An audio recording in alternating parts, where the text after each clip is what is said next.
나는 오래 살았다. 너무 오래 살아서 사람들이 일부러 듣고 싶어 하지 않는 진실을 여러 번 보아왔다. 젊을 때 사람들은 가난을 돈의 문제라고 생각한다. 통장에 얼마가 있느냐, 집이 있느냐 없느냐, 자식이 성공했느냐 못했느냐로 가난을 판단한다. 그러나 예순을 넘기고 나면 가난은 그렇게 오지 않는다. 가난은 문을 두드리지도 않고 소리를 내지도 않는다. 어느 날 갑자기 통장이 비는 것도 아니다. 그것은 아주 조용히 집안의 공기부터 바꾸며 스며든다. 나는 전쟁을 겪었고 굶주림을 겪었고 다시 나라가 일어서는 시간을 보았다. 그래서 확신할 수 있다. 노년의 가난은 돈보다 먼저 다른 얼굴로 찾아온다는 것을, 그것은 집안에 먼저 흔적을 남긴다. 사람들이 매일 드나들며 살아온 공간, 그 집이 먼저 변한다. 그런데 이상하게도 대부분의 사람들은 그 변화를 대수롭지 않게 여긴다. 나이 들면 다 그렇지 하고 넘긴다. 바로 그때부터 가난은 자리를 잡기 시작한다. 예순 이후의 가난은 벌이의 문제가 아니라 흐름의 문제다.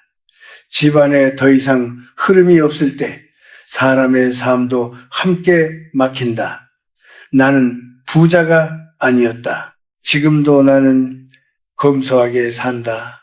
그러나 나는 늘 집 안을 살폈다. 이 공간이 나를 살리고 있는지 아니면 나를 조금씩 지치게 하고 있는지를 말이다. 나이가 들수록 집은 단순한 쉼터가 아니라 마음의 거울이 된다. 집이 답답하면 생각도 답답해지고 집이 무거우면 하루가 무거워진다. 그런데 많은 노인들이 집안을 자신의 인생 창고로 만들어버린다. 쓰지 않는 물건, 다시는 열어보지 않을 서랍, 언젠가 필요할 것 같아 남겨둔 것들, 그것들은 추억처럼 보이지만 사실은 미련이다. 미련은 공간을 막고 공간이 막히면 새로운 것이 들어올 자리가 사라진다. 돈도 마찬가지다. 돈은 늘 움직이는 곳으로 흐른다. 머물 자리가 없는 집에는 돈도 오래 머물지 않는. 또 하나, 나는 집안의 소리를 오래 관찰해왔다. 젊은 집에는 말이 있다. 가난해도 말이 있다. 하루가 힘들어도 밥상 앞에서 나누는 짧은 한마디가 있다. 그러나 나이가 들수록 집안에는 말이 사라진다.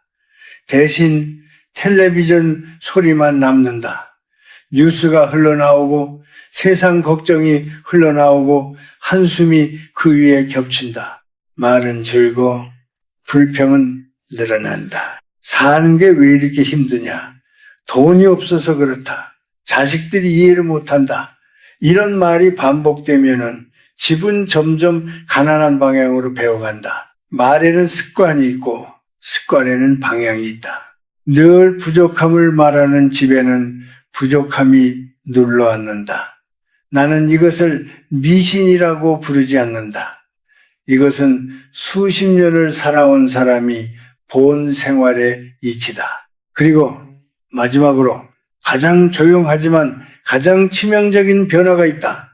집에 사람의 기운이 사라지는 것이다. 문을 닫고 사는 집, 손님이 오지 않는 집, 누군가를 부르는 일이 점점 부담스러워지는 집. 노년이 되면 사람들은 자꾸 스스로를 숨긴다.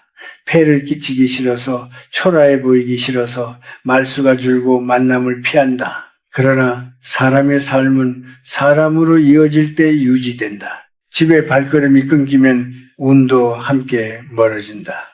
이것은 돈이 많고 적음의 문제가 아니다. 사람의 기운이 드나드는 집은 살아있고 그렇지 않은 집은 점점 마른다.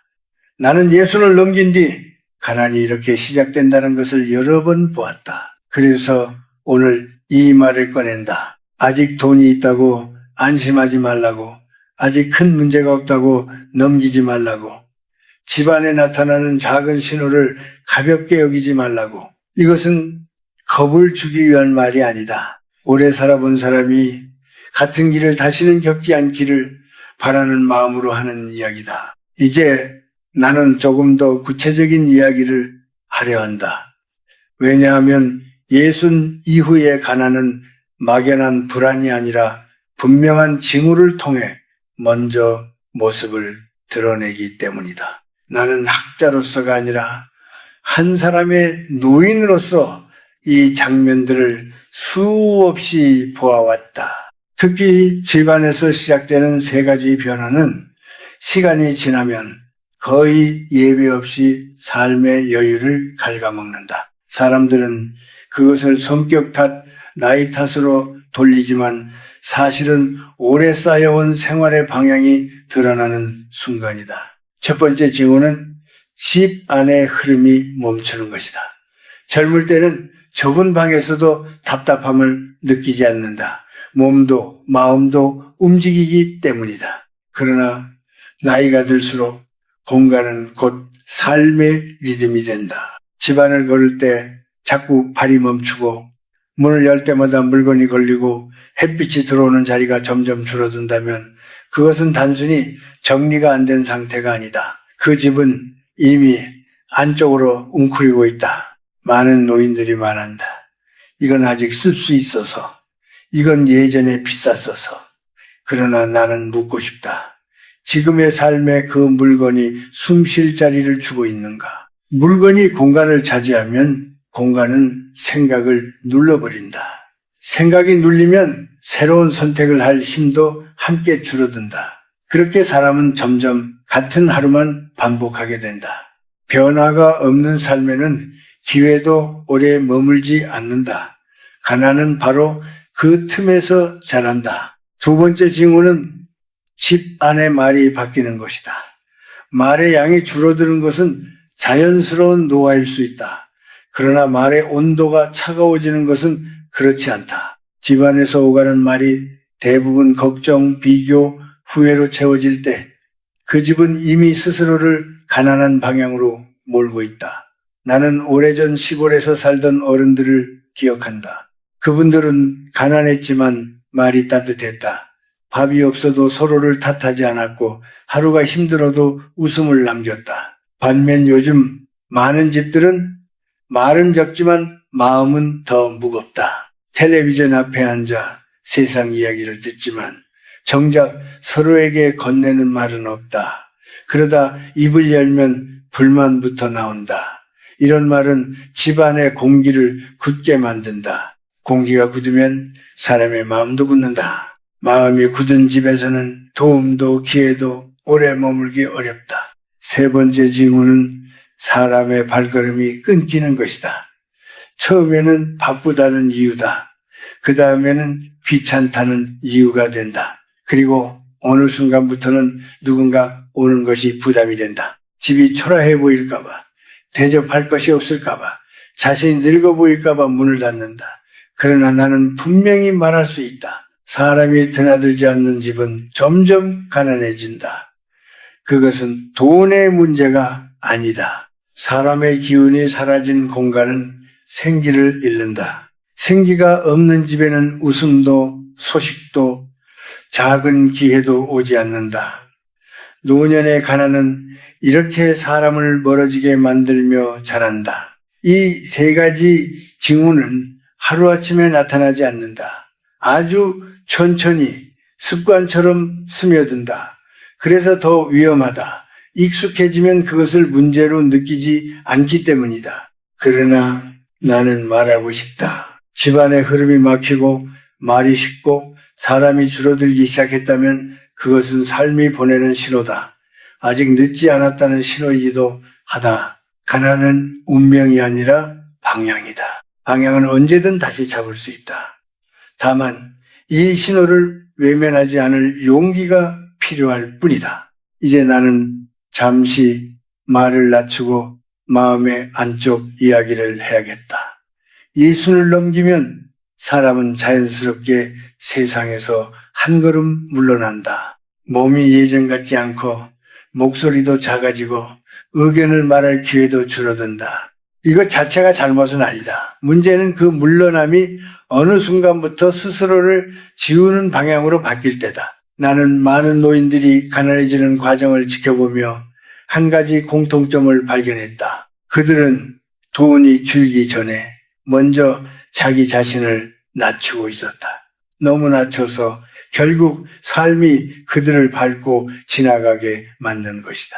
사람은 나이가 들수록 상처를 말하지 않게 된다. 젊을 때는 억울하면 화를 내고 속상하면 울기도 한다. 그러나 나이가 들면 그런 감정조차 사치처럼 느껴진다. 내가 참아야지, 나이 들어서 뭘 바라겠어, 이런 말이 입에 붙는다.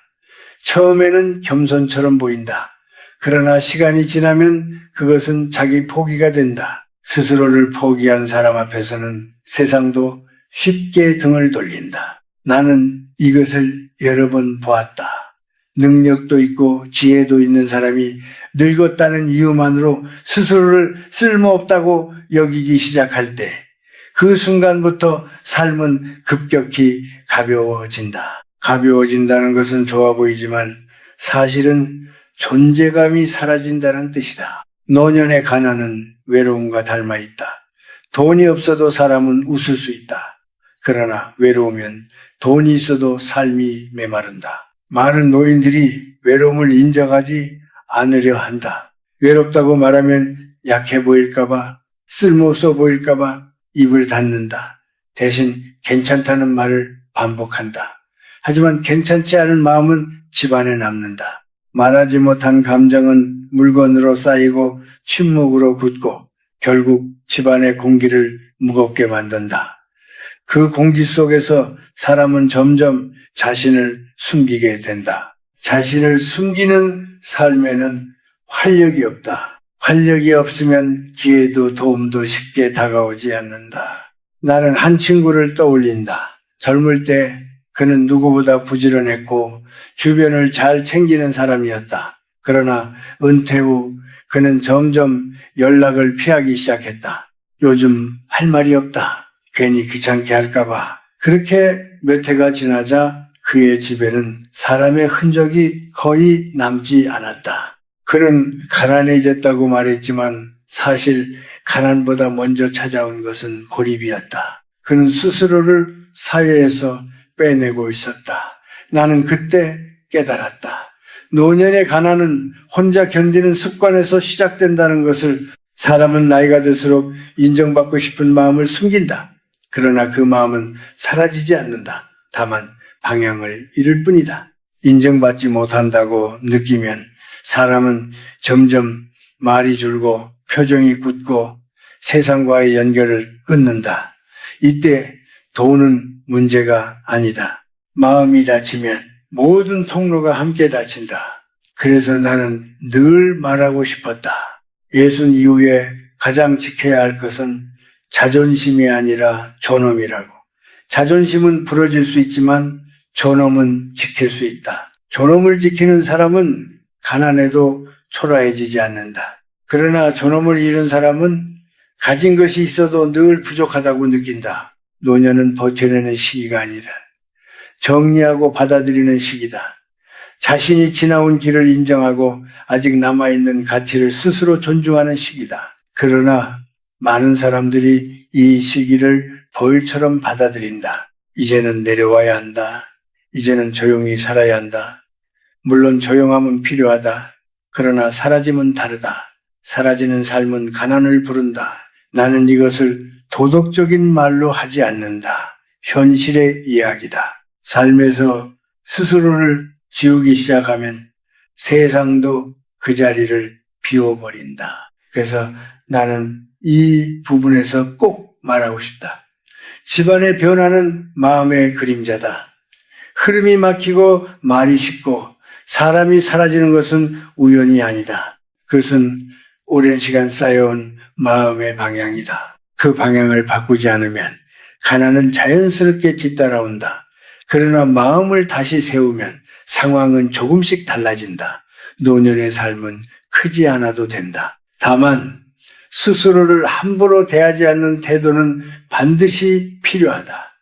그것이 가난을 막는 가장 조용하지만 가장 단단한 힘이기 때문이다. 이제 나는 해결책이라는 말을 쓰고 싶지 않다. 해결책이라는 말에는 너무 성급한 냄새가 있기 때문이다. 노년의 삶은 고치는 것이 아니라 다시 다듬는 것이다. 예순을 넘긴 삶에는 이미 충분한 시간이 쌓여 있다. 그래서 큰 결심이나 극적인 변화가 필요하지 않다. 다만 방향을 조금만 고치면 된다. 나는 평생 많은 어른들을 보며 확신하게 되었다. 가난을 멀리하는 노년의 삶은 언제나 아주 사소한 태도에서 시작된다는 것을. 가장 먼저 바꿔야 할 것은 행동이다. 거창한 계획이 아니라 반복되는 일상의 작은 움직임이다. 나는 늘 어른들에게 이렇게 말해왔다. 한 달에 한 번만 집안에서 쓰지 않는 물건 하나를 내보내보라고. 그것이 오래된 옷이든 깨진 그릇이든 다시 보지 않을 종이 뭉치든 상관없다. 중요한 것은 버림의 행위다. 버린다는 것은 포기하는 것이 아니라 현재의 삶을 존중하는 일이다. 물건 하나를 내보내면 공간이 숨을 쉰다. 공간이 숨을 쉬면 사람의 마음도 따라 가벼워진다. 이 작은 변화는 생각보다 크다. 흐름이 다시 생기기 때문이다. 다음으로 살펴야 할 것은 집안에 남아있는 물건의 의미다. 많은 노인들이 물건을 버리지 못하는 이유는 아까워서가 아니다. 그 물건에 묶인 시간이 아쉬워서다. 그러나 나는 분명히 말하고 싶다. 추억은 물건에 있는 것이 아니라 사람 안에 있다. 아픈 기억이 담긴 물건을 계속 붙잡고 있으면 마음은 과거에 머문다. 과거에 머무는 삶에는 현재의 기쁨이 자라기 어렵다. 그래서 나는 말한다. 노년에는 꼭 필요한 것만 곁에 두어야 한다고. 그래야 하루가 단순해지고 생각이 맑아진다. 맑은 생각은 판단을 바르게 하고 바른 판단은 삶의 낭비를 줄인다. 이것이 곧 가난을 막는 생활의 지혜다. 말에 대해서도 바꿔야 할 것이 있다. 예순 이후의 말은 젊을 때보다 훨씬 무겁다.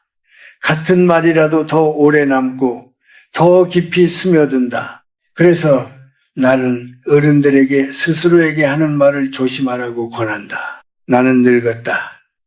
이제 끝이다. 쓸모없다는 말은 농담처럼 보여도 마음에 상처를 남긴다. 그런 말을 반복하면 삶은 그 말을 사실로 받아들인다. 대신 이렇게 말해보라. 지금은 다르다. 이 나이에 할 수 있는 것이 있다. 나는 아직 배우고 있다. 이 말들은 세상을 속이기 위한 말이 아니다. 스스로를 존중하는 최소한의 태도다. 존중받는 삶에는 빈곤이 쉽게 눌러앉지 않는다. 사람을 대하는 태도도 중요하다. 노년이 되면 무례한 말을 듣는 순간이 생긴다. 젊은 사람의 무심한 말, 사회의 차가운 시선이 마음을 다치게 한다. 이때 가장 나쁜 선택은 분노하거나 완전히 등을 돌리는 것이다. 분노는 기운을 소모하고 단절은 삶을 말라가게 만든다. 나는 이런 순간에 침착한 거리 두기를 권한다. 굽히지도 말고 맞서지도 말고 스스로를 낮추지도 말라. 조용히 선을 긋는 것이다. 존엄을 지키는 태도는 소리 크지 않지만 오래 간다. 이런 태도를 가진 사람은 나이가 들어도 함부로 대할 수 없다. 마지막으로 노년의 평안을 위해 가장 중요한 것은 삶의 크기를 줄이는 용기다.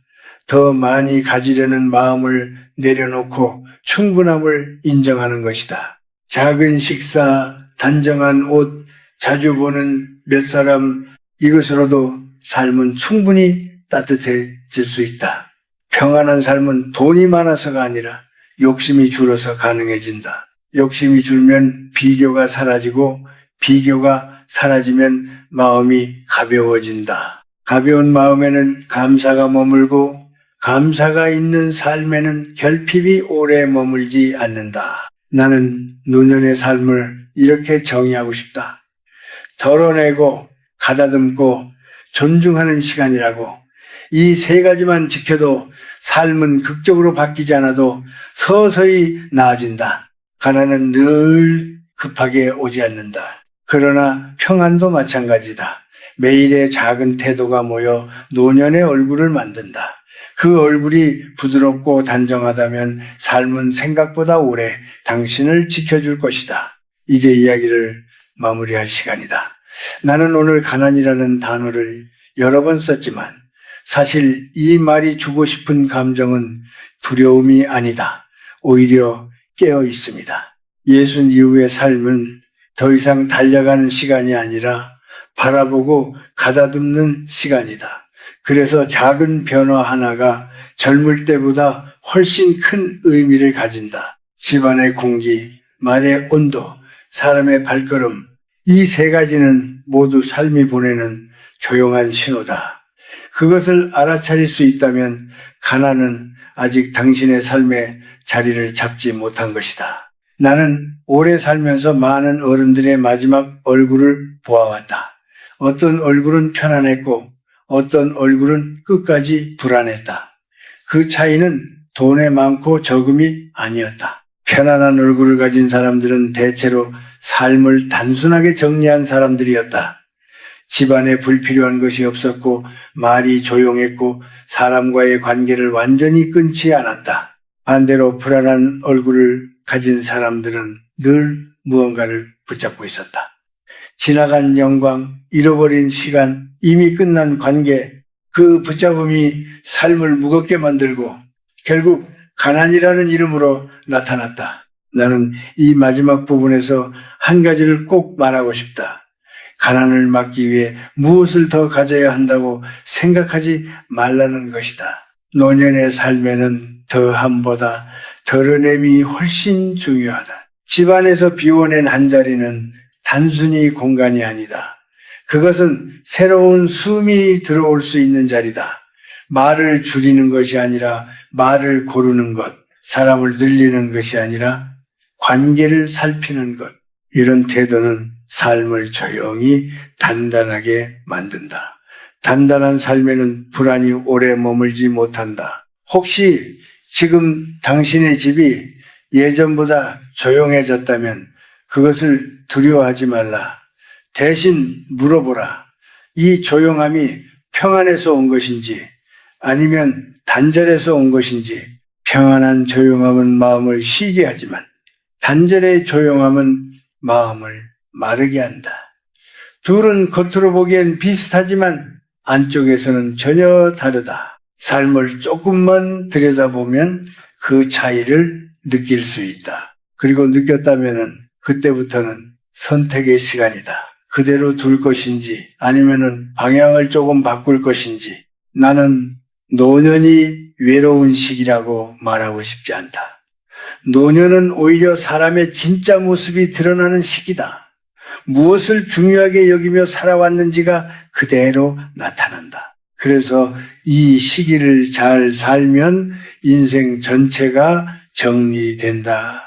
잘 산 노년은 그 자체로 하나의 완성이다. 그 완성에는 화려함이 필요 없다. 단정함이면 충분하다. 단정한 집, 단정한 말, 단정한 관계, 이 세 가지가 갖춰지면은 삶은 생각보다 깊고 따뜻해진다. 가끔 이런 말을 듣는다. 이 나이에 뭘 바꾸겠어요. 그러나 나는 조용히 고개를 젓는다.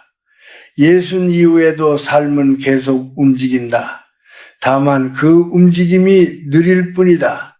느린 움직임은 방향을 바꾸기에 오히려 좋다. 급하지 않기 때문에, 무리하지 않기 때문에, 마음을 다치게 하지 않기 때문이다. 오늘 하나를 정리하고 내일 한 사람에게 안부를 묻고 모레 스스로에게 따뜻한 말을 건네는 것, 이런 일들이 모여 삶의 기운을 바꾼다. 나는 이 이야기를 훈계로 남기고 싶지 않다. 같은 길을 오래 걸어본 사람이 뒤에서 조용히 건네는 손짓 정도로 받아들여 주었으면 한다. 가난은 피해야 할 적이 아니라 알아차려야 할 신호다. 그 신호를 무시하지 않는 사람은 늦지 않는다. 삶은 언제나 작은 선택에 반응한다. 그 선택이 존엄을 향해 있다면 삶은 당신을 가난하게 만들지 않는다. 마지막으로 이 말을 남기고 싶다. 가난이 집을 찾지 못하게 하려면 집을 먼저 가볍게 하라. 물건이 아니라 마음을, 소유가 아니라 태도를, 두려움이 아니라 평안을 들여놓으라. 그러면 삶은 크게 변하지 않아도 서서히 당신 편이 되어줄 것이다. 그것이 내가 오래 살며 배운 가장 조용하고 확실한 진실이다.